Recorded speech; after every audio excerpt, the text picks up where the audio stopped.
Hello, everybody, and welcome to another episode of Gaming with Blockchain. I'm your host, Amine, and we have a lot to talk about, but we'll do it pretty quick. This is just an update. It's been a while, and like I said, it's just been a different challenge for myself, but nonetheless, doesn't mean the projects stop moving forward. And so I hope you've been continuing with them, and that's entirely up to you.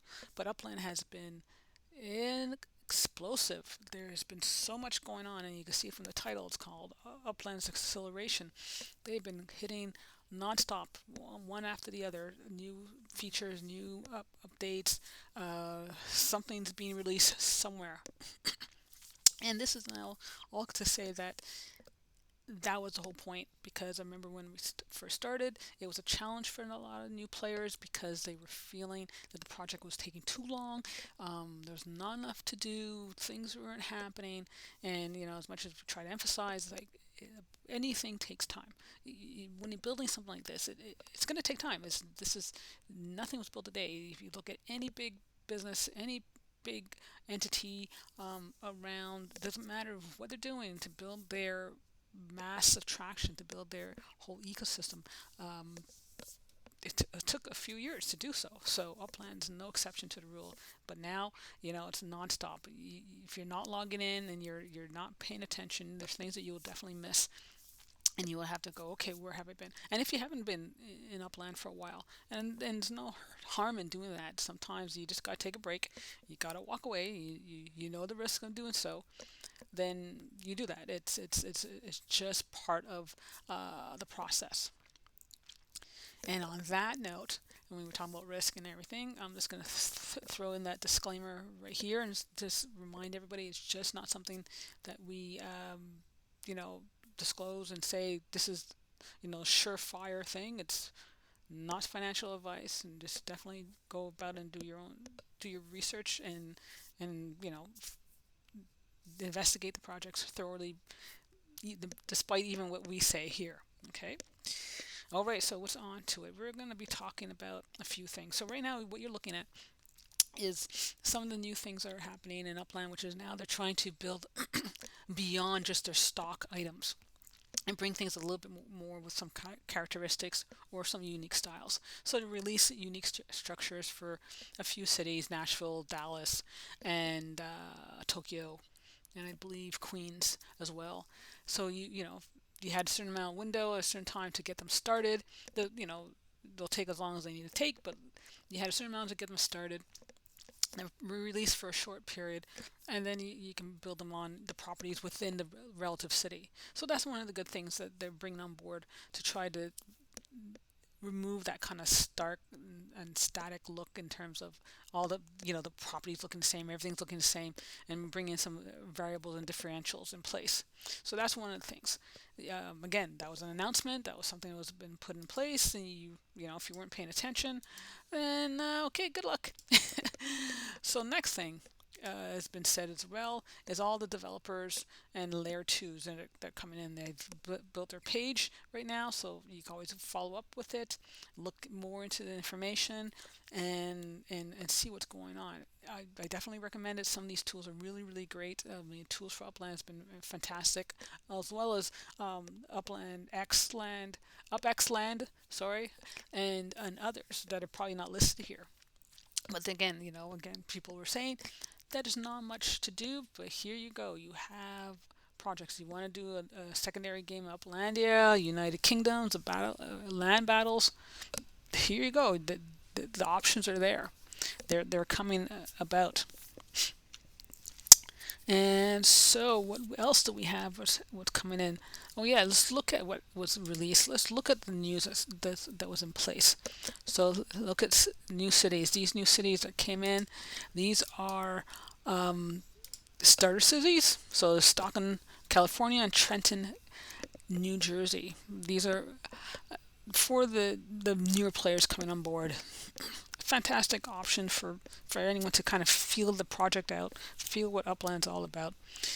Maybe perhaps build their own little niche if they want to, and or resell it however they like. Because as anything, if you're not sure what's going on, uh, how do you kind of give yourself a test ride? And this is the option to do so.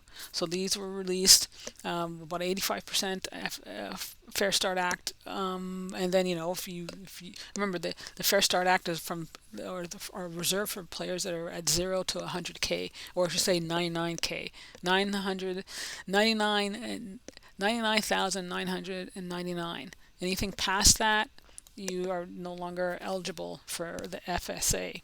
If you want to get properties in any of these two cities, then if you're past that marker, you would have to buy them on the secondary market.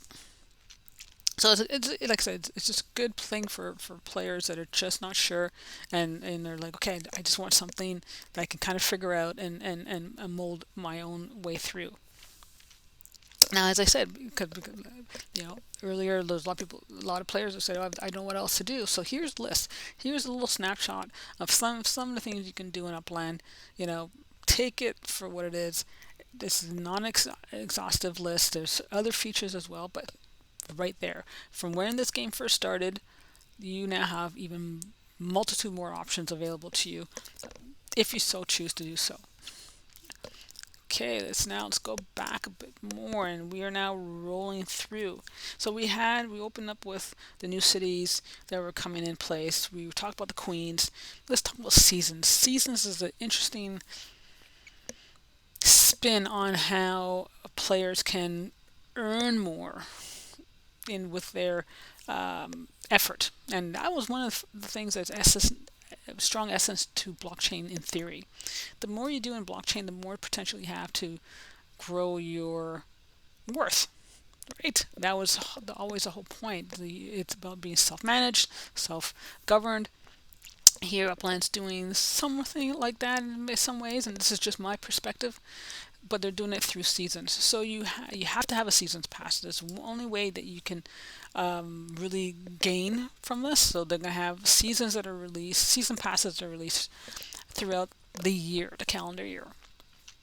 And once you have this pass, it unlocks the opportunity for you to earn additional yield on certain aspects of that season. You'll read more about it. You'll be able to see the details, but you have to have the pass. So if you don't have the pass, you can't benefit from that season, or you can't benefit from the seasons moving forward. So if you miss the opportunity, then you can't go backwards either. So you buy for the frost season, and then the next season. Now let's go back here for a second, and we'll see more about the game mechanics. Excuse me. And this is all the leaderboard and the gamified part. So here's your frost, ends on March 15th. If you buy the frost, you're great. So now you can go into the blossom. But if you only buy for blossom, you can't go back to buy for frost. So you have to have each one between the two collections. You have to have every single collection. You can't just buy for one and then collect and hope to collect for all. So it's very, very particular. You kind of have to kind of pay attention to it and assure that you earn what you receive what you want. And you just need to buy one. You just need to buy one pass per season, and it will unlock all the features that's necessary. So the whole point of unlocking it is those ornaments. So there will be the ornaments that are available per season. You'll have a list, and they'll provide you, which is listed here, the list of your overlays. So all those overlays that you purchased before, when are they going to be eligible? When are they going to be used? And this will be given that outline. You'll have a list of these ornaments that can be applied during the season, and often applied towards a collection that would probably make it more beneficial. Some players are like, okay, I'm not going to put it on a collection. I don't care, because again, it depends if you actually have a property. So you have to have a property built to apply these ornaments to. So you can see how it becomes this full circle. So you may have the plot that's in place, but then in order to participate fully in the project, you have to have a property or structure on top of that property. And once you have that structure on top of the property, now you'll be able to open up and participate in the seasonal aspects of it. So that's one area is where you have the ornaments. The other area is then just doing some of, different tasks within the game. They're not overbearingly difficult. And you'll see the list that's here, which pretty is pretty okay. I find it's nothing too crazy. You could buy 6 properties on a secondary market. Mint 3 properties during the season. Log in, you know, 25 days. Do log in for 7 days. Multiplayer races, and things like that. So again, it's up to you how far and how deep you want to get into it. But the opportunity to add more yield or to your personal portfolio, which is not necessarily property, but for your overall asset hold, then these are options that are there presented for you. Excuse me. So we've now talked about the GameFi side. We've talked about Frost. We've talked about seasons. And you can see we're just going on and going on and going on. We're talking about layer two, but let's now look at briefly. Let's look at Red Hook. Red Hook is now the 10th city, 10th neighborhood. My apologies, to be part of the neighborhood collection. They've done a lot of work to kind of build out the neighborhood, and they achieved first place as of February 1st in terms of winning the collection prize. Now, what the collection will be, that's, I think, we're still waiting and one wants to populate. And you can see now, because things are becoming more dense in the game, things are taking a little longer to load, and hopefully that's something they could eventually address. But you can see here that the neighborhood's building out quite well, and kudos to them. Congratulations to Red Hook to moving up that coveted collection title. So again, it's part of that collaboration. It's part of that community. It's part of all these little different things that make an ecosystem really, really vibrant and work really well. Okay, so we're hitting all these little tidbits, and you can see this is all things that have happened literally within maybe the last 3 to 4 months, or I should say, okay, let's say 6 months at the longest time duration timeline, and it's just more and more and more coming through. But now, since we're here, let's take a look at the next discussion, which is totems.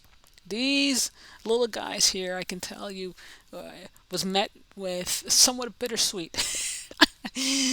um, these are totems. This is where Upland had decided to discuss the launch of life. This is now the next segment, the other vertical that Upland will be releasing. And part of that vertical is about, this getting the mechanics working correctly. What's it going to mean to have life in a digital world? How do you define that, right? So they had to create these parameters and what these parameters are and what this means. And you can think of it similar to when if you're in school and you were told you had to be responsible for an egg or a baby doll as a child. What is the responsibility for life? How do you feed it, and maintain it, or take care of it when it needs to eliminate, things like that.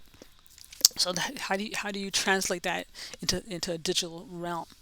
So this was the process in doing so. They created these totems, and this was the outline of totems. You'll find more about the news, and I'll put this all in the show notes. How do you manage this? And it was, like I said, met with a little bit of pros and cons and trial and error. That's essentially what it was. You were given, if you unlocked your totem, you were given a certain amount of protum, which is a precursor to stem, to test how well can you maintain a life. Some life forms died in this, digital sense. Now, is it really a true death versus can they be revived? That's a different story. Some people just gave up because it was a 30-day cycle. You're going through this for 30 days where you have to do a daily maintenance, depending on the totem, or not, because, like I said, depending on the totem, to maintain and feed and collect. So think of your reward as a elimination. They had to empty themselves. So in emptying, you rewarded back. I myself had the share of trying to figure out what my totem's cycle was, and what was the best time for the fees, like a plant. But I finally was able to bring it hone into it a bit more, and based on what I had spent in Proton, uh, aside from what Upland had provided, I was happy to have redeemed it back, and then some. So the cycles now, as of today, February 7th, will be wrapping up for my two totems, and the new cycle will be starting shortly. I imagine maybe with some kind of modifications of some kind. We'll wait and see. So this is what's coming in terms of life form. So imagine if they get once the mechanics are kind of ironed out, the test features are in place, you can imagine that, yeah, you may have life forms like plants around the areas, or maybe pets, or maybe your living avatar as well. So yeah, I mean, I'm just throwing it out there. Again, the whole idea is, it, we have no idea where it's going right now. We're building an ecosystem, building I call it a digital organism right now, and it's just a matter of time to find out where it's going. So that's the totem. Okay, now we're now back to the biggest deal right here, and this is one of the things that are, I think, is probably the next largest feature that's going to be coming through once it's fully integrated. So the ETH bundle was to first test out the link to bring on board the ecosystem of ETH users and have them integrate and participate in the Upland market. So for a while, Upland has been testing the portals and make sure the portals can work both ways, and everything was fine and hunky-dory. And then they released the idea to bring Spartlet. Now Spartlet will be coming out to say, okay, we can now buy Sparklet on the exchange in ETH and manage builds and have people support more builds, and provide more liquidity for this external token. But now, what about the properties?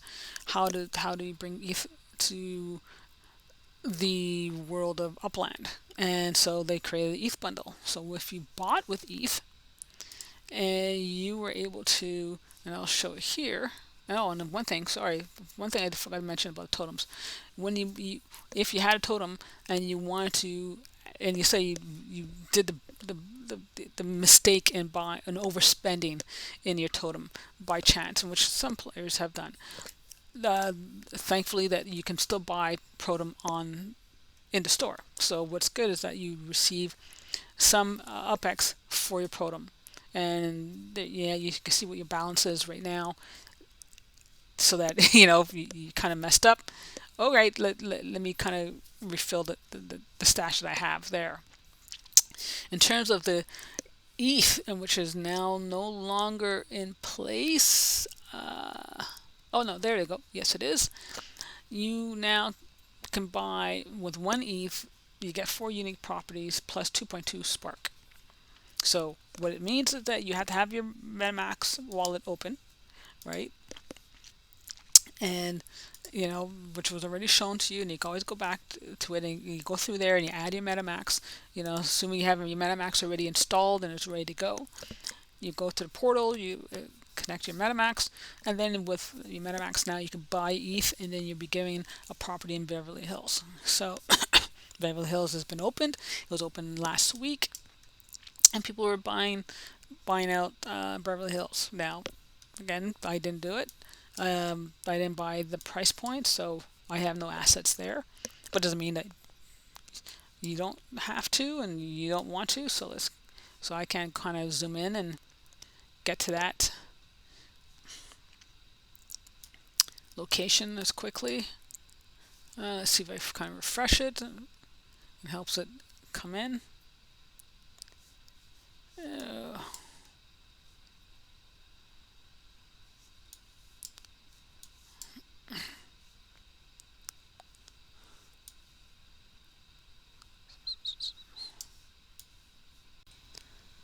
So as you can see, here we are now at Beverly Hills. This is now the next release of the city releases, or say the latest of the city releases, or second latest, I should say. And it's you know what Beverly Hills, if anyone knows about Beverly Hills, it's one of those famous songs, right? Highly priced asset. There's a few areas that are affordable, if lack for a better word. But again, it's used and only purchased through ETH for the initial buys. So if you're going to mint anything right now in terms of the first release, then you'll be minting them through ETH. And this is now the kind of transition between these two blockchains to bring on more users and bring in and expose Upland to a broader audience, which is, again, this is what you want. You want the growth. So this is what all this acceleration's been happening. So I suspect, and I can anticipate, that moving forward from here, eventually we'll be testing out how the Sparklet is integrated into the gameplay and how that's going to be released later on, as soon as we get through the totems, and then how do we get through all these other stages, all these other little subsets of what's going on in the project. So now let's move on to our latest option, which is now the monsters. These little guys have been released. This is now the funny support of the gameplay, and these were unique little buggers that are come in, and I'm suspecting that these will also be part of the races that are being released for the carts that are coming through. So if you're lucky, you got the map assets from the map assets. If you had the exclusive cart to begin with, then you had a further exclusive, and you had one of these map assets before, then you will be able to get these additional map assets next week, and those will be fantastic. So I think my partner received a cart. So because they got the cart, they'll be doing a snapshot. From the snapshot, you get the map asset that's here. From the map assets, you have the tiny monster. From the tiny monster, moving forward, then you or have a chance to kind of blend all these combos and get one of these kind of monster type of trucks that's in place. So you can see there's all these different elements that are coming into the game, all these different strategies that are unfolding. And I think it'll be wonderful to see it kind of explode. It's not something that has happened for a while for Upland, and I think right now they're just kind of saying, okay, it's time to roll it all out, and that's what they've done. So they really have definitely accelerated quite stupendously, and I believe everyone's on board now. They're going, wow. And I am. It's like, okay, where do you begin? What's going on here? And a lot of people will be talking about the dollar value. I said, look at the tools. Look at the layer 2 developer tools. There's some really amazing support that the community's been building these tools, and so you can look at the ones for totem, and you can kind of find out your sequence. Look at for pricing and structure with Upland. Like, these are just community built systems and services that are fantastic to great. I mean, Upland just did a brand new overhaul. I only recently had a chance to take a look, and those are things you want to see. So it's community supporting the community to build out more features, and then further build out and expand the platform's systems and services, and then further and further and further, and you never know where it ends up. So that will be wrapping up, and hopefully that this has been as entertaining and insightful for you and informative. Like I said, there's a lot of information to put in. I'll put all this stuff in the show notes, so you can just go in and click and find everything that's there. Again, thank you very much. Remember to follow and like, and let me know questions, feedback, what's going on. What do you suggest? Have you had any hiccups? Or are you now surprised at what's going on with Upland and how fast they've been pushing forward? Be interested to hear your comments. So until next time, take care and thank you.